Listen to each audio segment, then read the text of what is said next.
Brought to you by Sonata.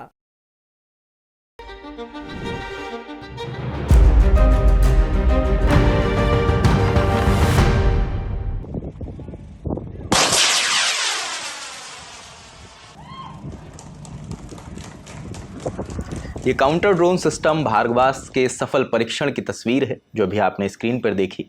ये बताया जा रहा है कि ये जो दुश्मनी ड्रोन होंगे या जो अनवांटेड ड्रोन होंगे उन्हें हवा में ही धराशायी कर देगा। तो ये किस तकनीक पे काम करता है, इसके पीछे क्या विज़न है, ये बताने के लिए हमारे साथ हमारे इन हाउस डिफेंस एक्सपर्ट हैं मानस। तो मानस, इसके बारे में हमारे दर्शकों को कुछ बताएं। देखिए, ये सबसे पहले अप्रैल 2025 में खबरें आई थी कि इंडियन एयरफोर्स इसको एक्वायर करने या इसको ख़रीदने का प्लान बना रही है। तब कई सारे ट्रायल्स होते हैं। कोई भी अगर एक सिस्टम कोई कंपनी बनाती है तो उसके कई फेजेस में ट्रायल्स होते हैं। पहला सफल होता है, फिर कम से कम 3 से 4 बार वो ट्रायल लेती है, अलग अलग मौसम, अलग अलग ऊंचाई पे। इसको 5000 मीटर तक, समुद्र तल से 5000 मीटर तक इसका टेस्ट किया गया कई चरणों में, और ये हर टेस्ट में पूरी तरीके से पास हुआ। और कल जो था ये इसका आखिरी टेस्ट था। तो अब ये पूरी तरीके से हालांकि शामिल हो जाएगा हमारी सेनाओं में। कई चरण होते हैं। रिक्वेस्ट फॉर प्रपोजल नाम से एक चरण होता है कि आरएफपी जारी करती है वायुसेना कि हमको एक ऐसी सिस्टम चाहिए, आप अपने सिस्टम। तो जितनी भी कंपनियां होती हैं इस तरह के हथियार या इस तरह की इक्विपमेंट्स जो भी बनाती हैं, वो अपने अपने प्रोडक्ट्स को सामने रखती हैं। तो अप्रैल के बाद अब ये हम देख रहे हैं मई में, और जब ऑपरेशन सिंदूर के बाद से जब पाकिस्तान ने ड्रोन हमले किए, तो ऐसे में इस सिस्टम का भारतीय सेना में इंडक्ट होना एक बहुत ही अहम माना उसका जा रहा है। महत्व बढ़ जाता है। अच्छा, जैसे हमने जब मिशन सिंदूर हुआ तब हमने एक टर्म बार बार सुना, S-400 एक सिस्टम था जो जब भी दुश्मन की तरफ से मिसाइलें हमारी ओर दागी गई उसने हवा में ही उन्हें धराशायी कर दी। ये कैसे काम करेगा, ये जो ड्रोन काउंटर ड्रोन सिस्टम है? देखिए, S-400 और ये दोनों ही एरियल डिफेंस सिस्टम है। एरियल डिफेंस सिस्टम को हम इस तरह समझ सकते हैं कि कोई भी चीज़ जो हवा में खतरा है या हवाई खतरा है किसी भी तरह का, उसको एयर डिफेंस रोकता है, क्योंकि वो एयर में घूम रही है। S-400 एक बहुत मतलब सबसे हाई रेट की चीज़ है, या सबसे टॉप नॉच जिसको कहते हैं। S-400 मिसाइल, बैलिस्टिक मिसाइल और भी जो जिस तरह की क्रूज़ मिसाइल्स, इस तरह की चीज़ों को रोकने में काम आता है। भार्गवास्त्र जिसका हम जिक्र कर रहे हैं अभी, भार्गवास्त्र छोटे ड्रोन, जैसे स्वॉर्म ड्रोन से कंसेप्ट हमने सुना था इस अभी जो ड्रोन वॉरफेयर चल रहा था। हमारे दर्शकों को समझा दो। स्वॉर्म एक जैसे झुंड में ड्रोन्स आते हैं। आपने कई जगह देखा होगा, अयोध्या में, कई शहरों में, कि ड्रोन शो होते हैं। खूब ढेर सारे ड्रोन होते हैं, एक सिंक में वो ऊपर जाते हैं और कुछ डिज़ाइन वगैरह बनाते हैं, कुछ फॉर्मेशन बनाते हैं। तो वो तो डिज़ाइन के लिए होता है, खैर वो शो वगैरह के लिए होता है। लेकिन ये स्वॉर्म ड्रोन्स का इस्तेमाल वॉरफेयर में भी कर रहे हैं। हमास ने इसको शुरू किया था। ये मतलब पहली बार ये कॉन्सेप्ट हमास ने ही लाया था जब इजराइल पे वो ड्रोन हमले करते हैं। इसमें छोटे ड्रोन सोचते हैं, खर्च कम आता है, और झुंड में कई सारे ड्रोन एक साथ हमला करते हैं। कई सारे ड्रोन इसमें हथियारबंद होते हैं, कई सारे ड्रोन बिना हथियार के भी होते हैं। इसका फ़ायदा ये होता है कि जो दुश्मन का एयर डिफेंस सिस्टम है, जैसे हमारा भार्गवास्त्र, उसको ये कंफ्यूज करने के लिए किया जाता है कि वो पहचान ना पाए कि कौन सा ड्रोन हथियारबंद है, कौन सा ड्रोन हथियारबंद नहीं है। इस तरीके से जब एयर डिफेंस वो जब कंफ्यूज होता है तो आप देखेंगे कि कुछ ड्रोन्स हो सकता है गिर भी जाते हैं, कुछ ड्रोन्स हो सकता है अपने रास्ता भटक जाते हैं। हाँ, रास्ता भटक जाते हैं, अपने टारगेट पे भी पहुंच जाते हैं। तो स्वॉर्म ड्रोन्स को खासकर कंट्रोल करने के लिए ये भार्गवास्त्र को बनाया गया है। और ये अभी ऑपरेशन सिंदूर के बाद से स्वॉर्म ड्रोन्स जब हमने देखा, इससे पहले हम पे ड्रोन अटैक होते थे। पाकिस्तान जो पंजाब वाला जो बॉर्डर है, उससे हम देखते हैं कि इससे पहले हथियार, वो इवन वो ड्रग्स भी भेजा करते हैं। अच्छा। हाँ, पंजाब को, यूथ को ख़राब करने के लिए उनका जो पाकिस्तान की हमेशा से सोच रही है कि भारत को ख़राब करो, इनके यूथ को ख़राब करो, तो उन्होंने ड्रग्स और ये इस तरह की चीज़ें भी वो भेजा करते हैं। तो ये ड्रोन्स को हवा में ही मार गिराता है भार्गवास्त्र।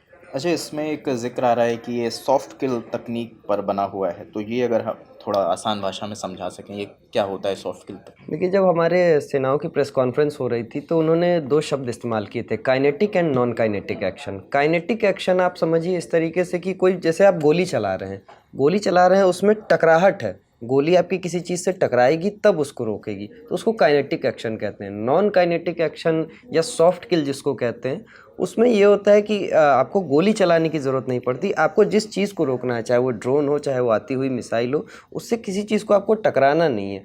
कुछ ऐसी वेव्स होती हैं इंफ्रारेड और इस तरीके की तरंगे जिसको हम कहते हैं छोड़ी जाती हैं, जिसकी वजह से वो ड्रोन का सिस्टम वो जैम हो जाता है। वो अपने जो होम बेस है जहाँ से उसको ऑपरेट किया जा रहा है या जहाँ से कंट्रोल किया जा रहा है, वहाँ से उसका कनेक्शन डिस्टर्ब होने लगता है। इन केसेस में दो चीज़ होती है, या तो वो अपने बेस पे वापस लौट जाता है या वहीं धराशायी होकर गिर जाता है। तो इस तरीके से सॉफ्ट किल तकनीक काम करती है, मतलब टारगेट तक उसे आने नहीं दिया जाता। आने नहीं दिया जाता। अच्छा, इसमें एक C4I तकनीक का भी बताया जा रहा है कि ये काम कैसे कैसे करेगा ये चरणबद्ध तरीके से, तो वो भी हमारे दर्शकों को आप बता दें। C4 जो आपने जिक्र किया, C4I command control communication computer और इंटेलिजेंस। तो सबसे पहले किसी भी आपने देखा होगा कि कोई भी सिस्टम हो, इजराइल का आयरन डोम भी है, तो वो पूरी, हालांकि वो ऑटोमेटिक सिस्टम है, वो खुद से ढूंढता है और खुद से अपने टारगेट तबाह करता है, लेकिन कभी कभी इसमें एक दिक्कत आती है कि कहीं वो फ्रेंडली टारगेट्स, हो सकता है कि उस ड्रोन को रोकने के लिए हमने भी ड्रोन लॉन्च किए हों या हमने अपने ड्रोन लॉन्च किए और हमारा जो काउंटर ड्रोन सिस्टम है वो उसी को ना गिरा दे। तो इस वजह से कमांड पोस्ट पे एक व्यक्ति का रहना, एक सैनिक जो भी होते हैं उनका रहना ज़रूरी है। तो पहले आप कमांड देते हैं कि किस तरीके से वो डिस्ट्रॉय करेगा ड्रोन्स को। दूसरा होता है कम्युनिकेशन, आपका और आपके ड्रोन का होम बेस जो कहते हैं, जहाँ से आप ड्रोन ऑपरेट कर रहे हैं, वहाँ से आप कमांड देते हैं उसको कि उसको किस तरीके से उसको हमला करना है, उसको किस डायरेक्शन में जाना है, तो आप काफ़ी हद तक उसको कंट्रोल कर सकते हैं। कंप्यूटर जो उसमें होता है, पहली बात, आप कम्युनिकेशन आपका जुड़ा रहेगा लगातार, आप उसमें कैमरे लगे होते हैं, इंफ्रारेड सेंसर होते हैं, हीट सीकिंग सेंसर होते हैं। आजकल के कई जो ड्रोन्स आ रहे हैं उनमें थर्मल इमेजिंग जो होती है कि वो गर्मी भांपते हैं। अगर किसी घर के अंदर कोई व्यक्ति है, हो सकता है आपको कैमरे से ना दिखे, हो सकता है घर में आपको आँखों से अपने ना दिखे, लेकिन उसके शरीर से एक गर्मी इमिट होती है, गर्मी बाहर आती है, तो थर्मल इमेजिंग की बात होती है। तो इस तरीके से चीज़ें जब काम करती हैं, जब ड्रोन काम करता है, थर्मल इमेजिंग की वजह से भी आप किसी को डिटेक्ट कर सकते हैं। फिर इसके अंदर एक कंप्यूटर सिस्टम होता है छोटा सा, काफ़ी मतलब वो कॉम्प्लेक्स सिस्टम होता है, कोई बहुत भारी भरकम सिस्टम नहीं होता है। ये भार्गवास्त्र में भी हमारे वो है, उसका कंप्यूटर इस बात को कैलकुलेट करता है कि टारगेट क्या है, किस तरीके का टारगेट है, टारगेट का नेचर क्या है, और उसको धराशायी करने के लिए, उसको ख़त्म करने के लिए ड्रोन भी जैसे कई तरह के हम देखते हैं, हथियारबंद भी होते हैं और आम ड्रोन भी होते हैं। तो किस तरीके के ड्रोन हैं उसको वो करता है, कैलकुलेट करता है उसकी चीज़ें। फिर इंटेलिजेंस, वो अपने कमांड पोस्ट पर बैठे जो ऑपरेटर होते हैं उनको पूरी जानकारी, और ये मिनटों में होता है, मिनट से भी कम समय में होता है, इसका कंप्यूटर इस चीज़ को पूरी एनालाइज करता है, वो मिनटों में भेजता है कि किस तरीके से हम इसको काउंटर कर सकते हैं। तो ये C4I जो एक तकनीक है, ये आजकल के कई मॉडर्न ड्रोन्स में हमें, और काउंटर ड्रोन सिस्टम में, ड्रोन और काउंटर ड्रोन दोनों में हमें देखने को मिल रही है। अच्छा, एक ये वो टर्म्स हैं जो हमें लगा कि आपको आसान भाषा में समझवा देने चाहिए, वही हम एक एक करके चुन रहे हैं। इसमें एक LRCS, लो रडार क्रॉस सेक्शन टारगेट, ये भी एक टर्म आया है, अगर ये आप थोड़ा समझा दें। हाँ, रडार क्रॉस सेक्शन एक शब्द ऐसा होता है कि आप समझिए कि कोई भी चीज़ रडार पे दिख रही है, क्रॉस सेक्शन वो होता है कि रडार पे वो कितने साइज़ की दिखेगी। अच्छा। F-35 जो स्टेल्थ या F-22 जो स्टेल्थ फाइटर प्लेन है, उनकी खासियत यही होती है कि वो रडार पे न के बराबर नज़र आते हैं। आपको याद होगा भारत के पास MiG-21 जो हमारा फाइटर जेट है, अभिनंदन ने जिसको उड़ाया था और पाकिस्तान के F-16 गिराया था जिससे उन्होंने, उसकी खासियत यही थी जब वो आया था, और उसका नाम इसलिए वो अपने समय का बादशाह कहा जाता था वो प्लेन, क्योंकि वो उसका रडार क्रॉस सेक्शन बहुत कम होता था। वो रडार पे एक चिड़िया की तरह दिखाई देता था, क्योंकि वो साइज में छोटा था, स्पीड ज़्यादा थी, मतलब दुश्मन के लिए उसे भाप पाना मुश्किल होता है। हाँ, ढूंढ पाना मुश्किल होता है। तो इस वजह से आप देखेंगे रडार पे जितना कम उसका साइज दिखेगा, वही रडार क्रॉस सेक्शन होता है। तो रडार पे काफ़ी छोटा दिखता है ये लो रडार क्रॉस सेक्शन की जो भी चीज़ें होती हैं, जैसे कोई बहुत छोटी भी चीज़ दिख रही है अगर रडार पे, हो सकता है वो स्टेल्थ टेक्नोलॉजी का भी ड्रोन हो सकता है, तो ये भार्गवास्त्र उसको भी डिटेक्ट करने में सक्षम है।